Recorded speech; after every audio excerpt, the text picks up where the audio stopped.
प्यारे बच्चों, कैसे हैं आप सब? आशा करती हूँ आप सब अच्छे होंगे, स्वस्थ होंगे। स्वागत है आपका इस कक्षा में। आइए आज हम पढ़ते हैं हिंदी व्याकरण का पाठ 19 पत्र लेखन। पत्र लेखन की कला, पत्रों के प्रकार, महत्वपूर्ण बातें। बच्चों, पत्र लिखना एक कला है। आजकल आधुनिक साधनों का चलन अधिक बढ़ गया है, जैसे दूरभाष, फैक्स, ईमेल आदि। इनके कारण भले ही पत्रों का चलन कम हो गया है, लेकिन समाप्त नहीं हुआ।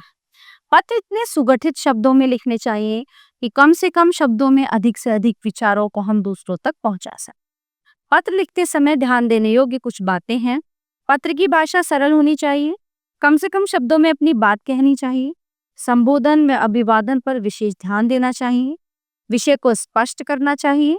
नाम, पता और दिनांक का सही अंकन होना चाहिए।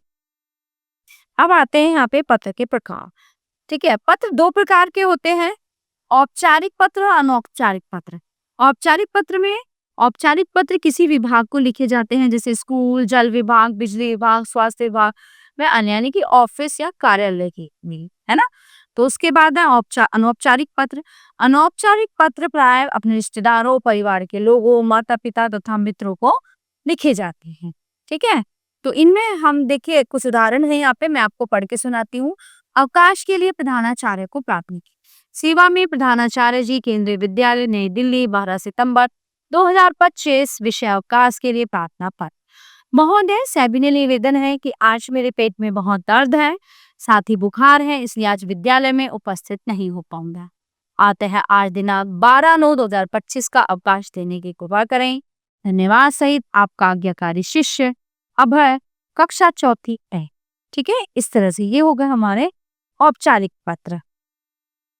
ठीक है, अब देखिए ये आया यहाँ पे अनौपचारिक पत्र कि हम अपने मित्र को बधाई दे रहे हैं। देखिए मैं आपको पढ़ के बताती हूँ।